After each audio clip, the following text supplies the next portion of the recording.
Okay, so I know who Tommy Emmanuel is, but who's Molly Tuttle? Okay. Hey, what's good, YouTube? Mike here, and this is Pro Guitarist Reacts. And we are here today to check out Molly Tuttle and Tommy Emmanuel Acoustic Masterclass. I don't know anything about Molly Tuttle, other than she's in a video here with Tommy Emmanuel. Tommy Emmanuel, on the other hand, I'm not going to say I know his whole catalog or anything like that, but I did purchase a live album of his back when before streaming was a thing. So yeah, anytime I plug my phone into the car, Tommy Emmanuel songs start playing because it's the only thing still in my iTunes library. But yeah, I haven't. That was a performance probably from 2009 or 10. I don't remember when that album was made. But yeah, I haven't really seen him a whole lot since. So we're going to get into this. He is from, of course, Australia, and arguably the best acoustic guitarist of all time. He is from the school of Chet Atkins. This has all come from the straight of I did not Google this or nothing. He comes from the school of Chet Atkins with the, he's playing the bass line and with an accompaniment with his fingers. So he's doing bass lines with his thumb. Boom, boom, boom, boom, boom, boom. Actually, he's going boom, ta, boom, boom, boom. Yeah. Kind of like a stride piano kind of thing, but he's doing all of that with his thumb, which is, again, what Chet Atkins used to also do. All right, here, let's get into the other screen here so that I'm not covering up their hands. We do want to see what they are doing. Okay. So, here we are. Tommy Emmanuel, Molly Tuttle. Did I get that right? I did. A 1, 2, 3.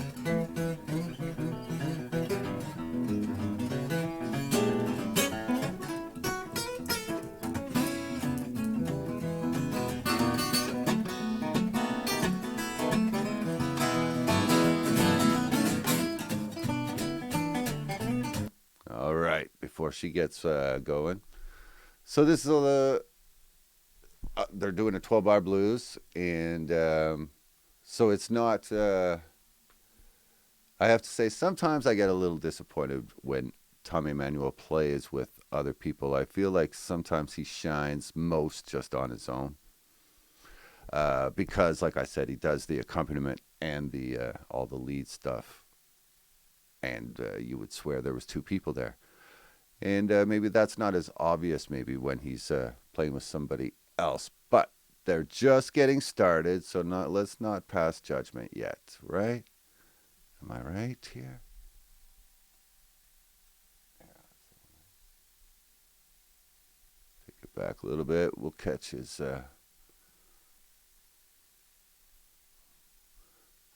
first round through.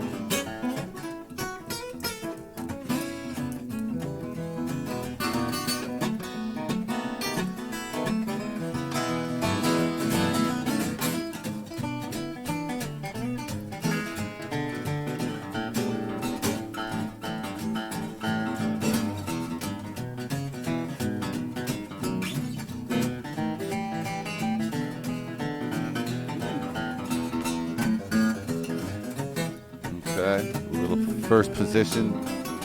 All right, I feel like I have to comment just a little bit here. So yeah, she kept most of that pass. So they're doing 12 bars. They're flipping back and forth every 12 bars. And she kept that pass mostly in the first position, which is, the E minor, that E minor box in the open position. Here, let's roll it back. Touch.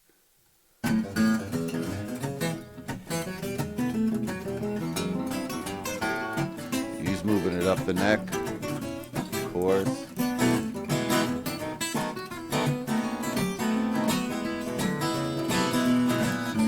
Nice turnaround.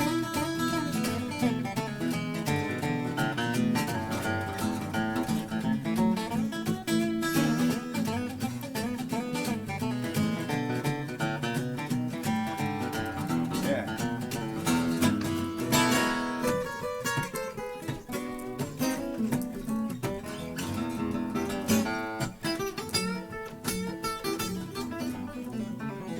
Look at that loud shirt Tommy's wearing.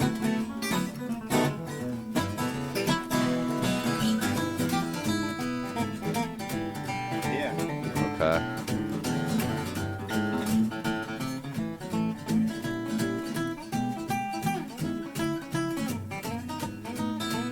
Turn around.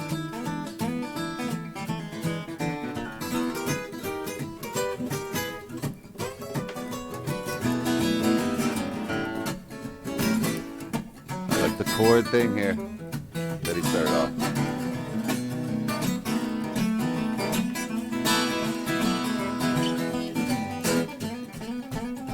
Okay, they're starting to let loose.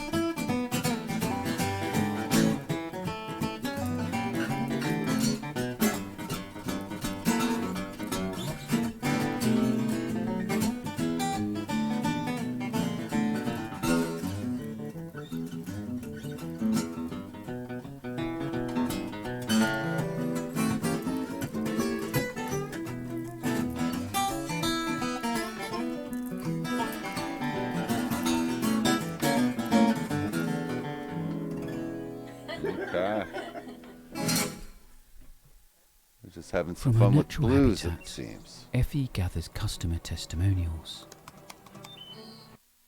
You've got contrasting right Bluegrass and flat I picking noticed that, masterclass. Molly, you pick nearer the bridge, for instance.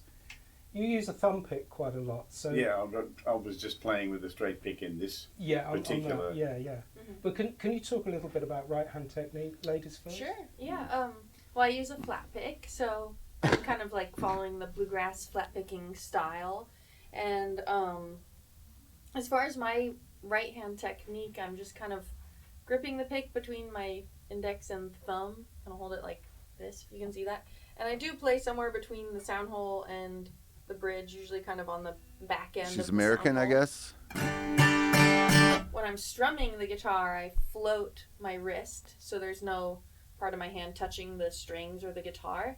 But when I switch to lead, usually I kind of You see, flatten or out she my could be wrist a little Canadian bit and actually anchor with that kind of accent. on the bridge or on the lower strings. Yeah. So it kind of, you'll see some fluidity in my wrist whether I'm playing rhythm or switching to lead parts. Right. So can you demonstrate a bit of that when you're doing the lead parts where you rest your hand?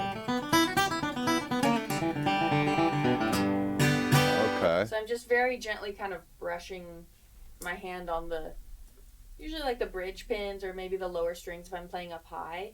And then so I might be playing a lead.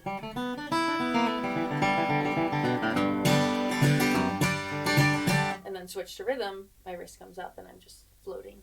Right. Yeah. How does that contrast with you, Tommy? It's a beautiful right hand technique that Molly has because it's kind of free floating, you know. If I was, mine's pretty much your standard Acme page 1 in the Mel Bay book type technique, you know.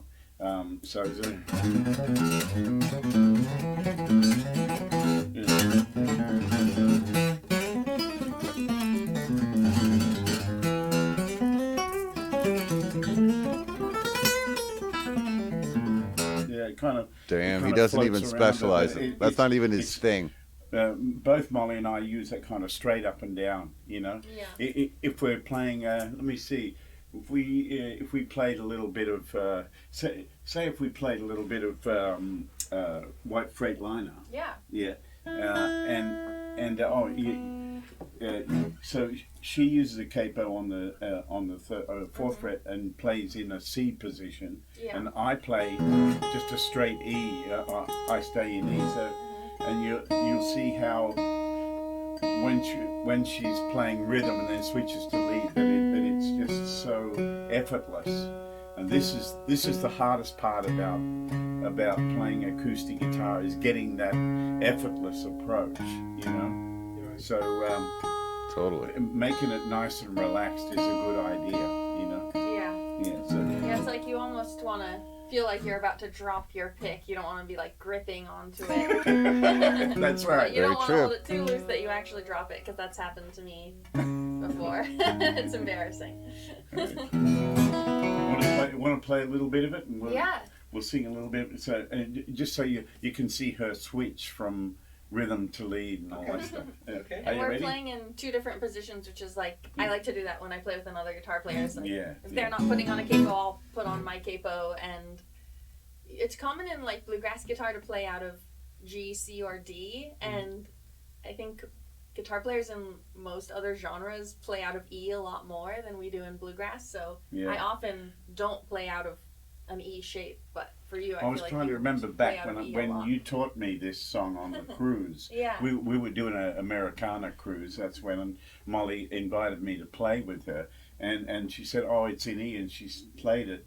And I went to get a capo because she had a capo on, and then I realized, oh, it's in E. I'll stay down low, and she can go up higher. Yeah, So that way we're not stepping on each Yeah. other's Yeah. toes too much. exactly. All right, can we play a little bit of it? Yeah, and sure. Sing a little bit of it. Totally. Okay.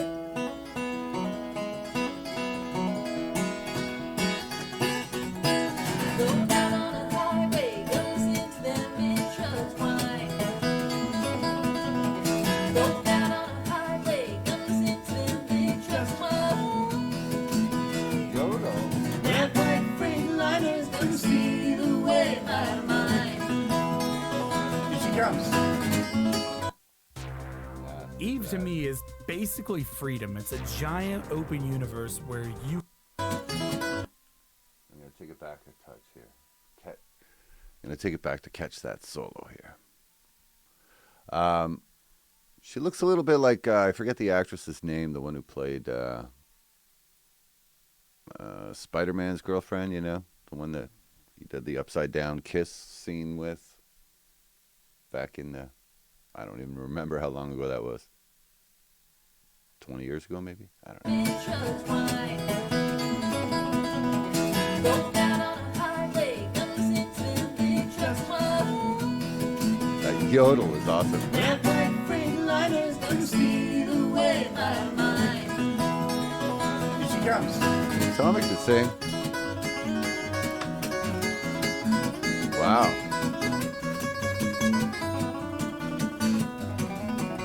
Great right hand technique.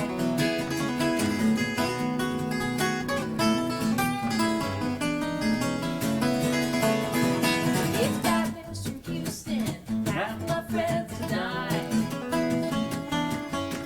It's 5 minutes from Houston, half my friends have died.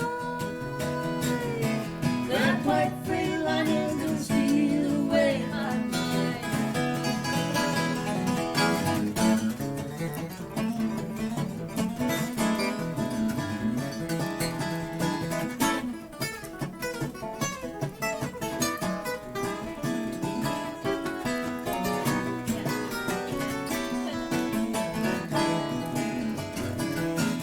Well, Mexico's alright, some people there will treat you fine.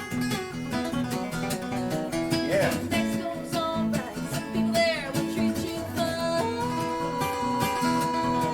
That white Yeah. Freightliner's gonna steal away my mind. Hit it. Little chromaticism.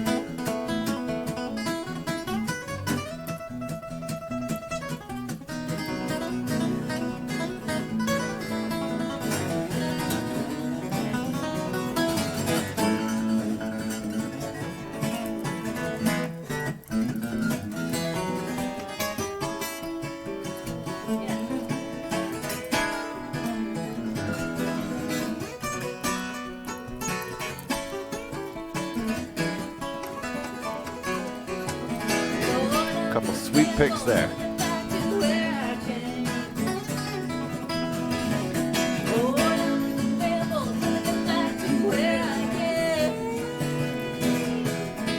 That white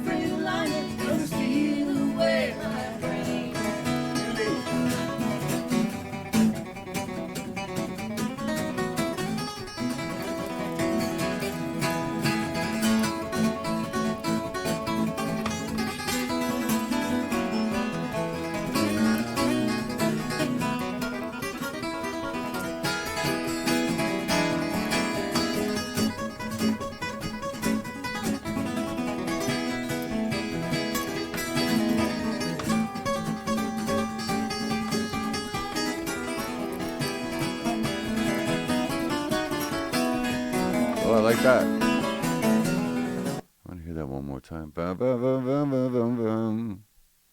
So simple, but it sounded cool.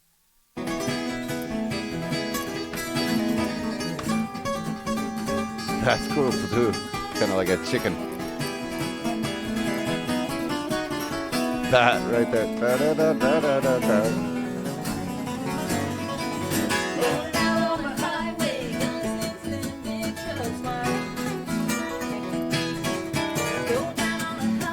There we go.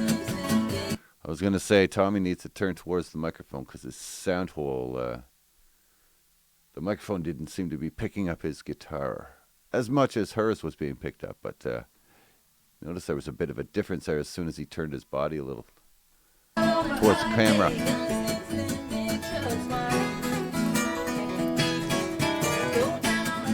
There we go. And my freight line is gonna steal away my mind. And my freight line is gonna steal away my mind. And my freight line is gonna steal away my mind. Damn. That stuff is so fun. We were talking a little bit about the bluegrass tradition of playing using open strings and things like that, and playing, you know, down at the nut or at a capo. Can we work out the sort of contrast between players who, I mean, our readers will look at positions, you know, they'll look at pentatonic positions or whatever. Can you talk a little bit about the tradition of using open strings? Yeah, I think like a lot of it for me comes from, you know, wanting to get the notes sounding really fluid, and when you're using open strings you can have those notes kind of ringing out over each other. I don't know why it's like so common in bluegrass to use mostly open strings. I mean, kind of a lot of the instruments in the bluegrass style do that. Like you hear a banjo and they're often rolling on open strings and all the notes are kind of ringing out over each other. Bluegrass guitar players use a ton of open strings, whether you're like cross picking, you know, that kind of sound, it almost sounds like a banjo where you have those overtones of the different notes. So when I started playing, I mostly was just learning fiddle tunes kind of in first position, using a bunch of open strings, and then it took me years to kind of, you know, venture up the neck and start playing more in closed positions, just because a lot of the bluegrass basics that I was learning were in those down the neck positions or using a capo. But I think that's just part of the sound, is having a lot of kind of open ringing notes playing over each other, which can be really pretty. And Yeah, if you recall, if I don't end up chopping this up too much, I did point out earlier in that first blues jam that she stuck close to the first position, using a lot of open notes and stuff, whereas Tommy was venturing up the neck, which, she just kind of alluded to being a stylistic choice that is consistent with bluegrass guitar.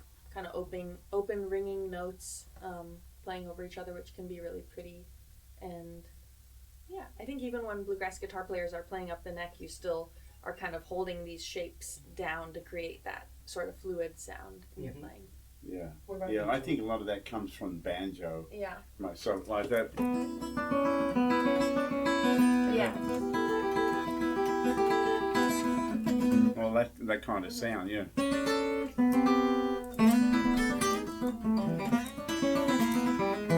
You know, that kind of thing, you know. And you're always looking for ways of being able to use open notes and open strings and sounds against one another, you know, just so it sounds a little sweeter or, you know, unusual to the ear. Yeah, totally. You know? Sometimes it can be almost like a trick to like play faster or kind of switch from the high up the neck into like a lower position, throw in an open string, and it gives you time to kind of reposition your fingers. Yeah. Well, those kind of like. Yeah.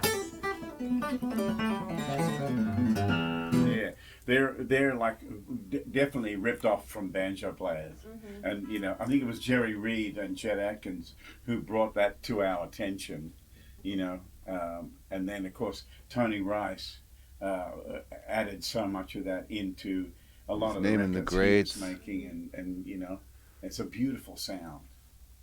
Jerry do Reed either of was you use tunings at all? was or a do you monster stay on the with guitar standard? too. We both use different tunings.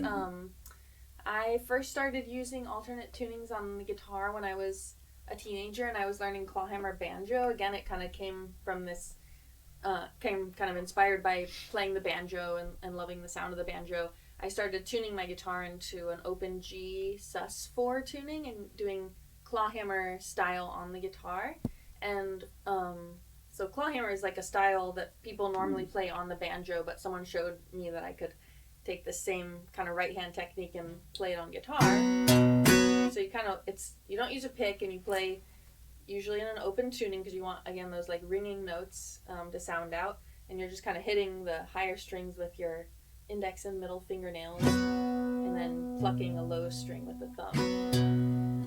So I started using open tunings when I learned clawhammer, and then I went to Berklee College of Music for a couple years and Clawhammer. got really into Joni Mitchell's music. I had a teacher who was always showing me these different Joni Mitchell songs, and that's where I learned about like Dad Gad and these other cool tunings that she used. And yeah, kind of, I usually bring like 2 guitars out with me on tour, and one will be in my G sus4 tuning and one is in standard. But I noticed you have like 3 guitars in different tunings. Yeah, well, clawhammer is one of my favorite things that Molly does.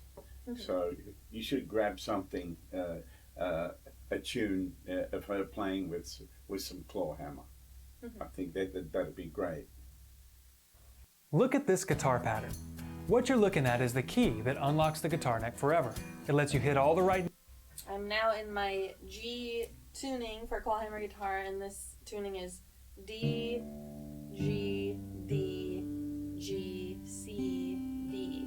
So it's all G's and D's except for this weird C. And you actually tune the B string up. So it's like that. Yeah. Here's G, so you had the... that creates this kind of, it's not major, it's not minor, there's no third, there's just a fourth. So it works really well for like a lot of modal songs where it's kind of in between major and minor. And actually I also play the banjo, and a lot of times on banjo, especially clawhammer banjo, you'll tune, the banjo is usually tuned to G, but you can tune the B string up to C when you're playing like a modal kind of minor-y sounding song. So that's a common tuning on the banjo, and this guy who plays clawhammer guitar in the Bay Area where I grew up, Michael Stadler, he taught me this style and he taught me this tuning. Bay Area, I guess that's where she's from. And so yeah, the first song I ever learned on That makes clawhammer sense. guitar was Little Sadie, and that love uses Little this kind of rhythm that's common in clawhammer. They call the bum diddy pattern. So it would be like bum diddy. So you're going index and middle fingernail, bum diddy. It's kind of like if you were using a pick, it would be like down, down, up, down, down, up. But Little Sadie uses that rhythm all over the place. So it's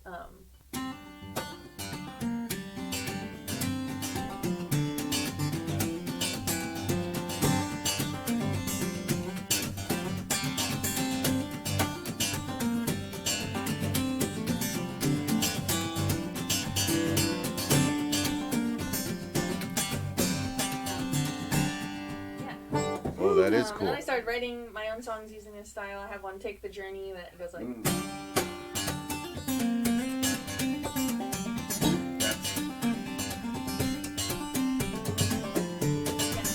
Wow, that is a cool technique. Clawhammer. That's awesome. I love that. Drumming along with it. Wow. That was really good. God damn.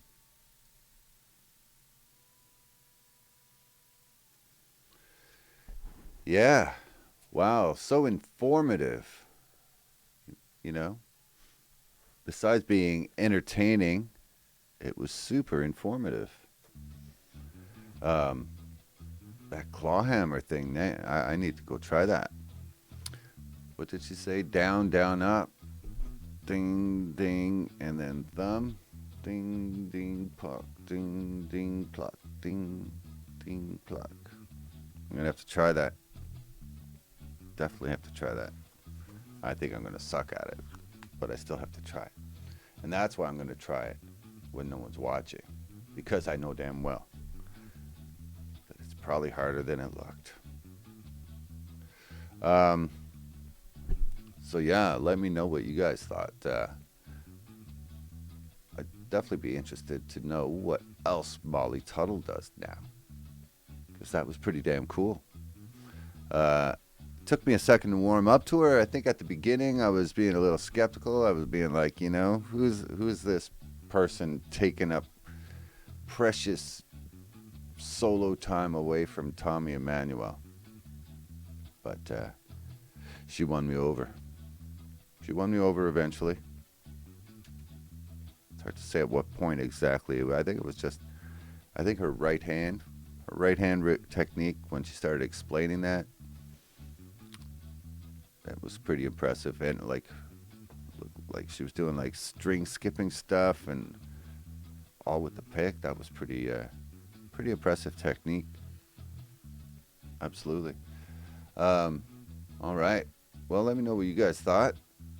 I'm definitely down for checking out more by her, and I'm always down for checking out Tommy Emmanuel, of course. You can check out, I've done a few things with Tommy and Mike Dawes, and then Tommy and his brother Phil. All that stuff's on the channel, so maybe I'll make a playlist of, what will I call it? I'll give it some thought. I'll make a playlist. All right, y'all. If you made it to the end of the video, throw a yo down in the comments, because YO lets me know that you made it to the end. And then you don't have to say, hey, I made it all the way to the end. Come on. That is just not time efficient in any way, shape, or form. Yo.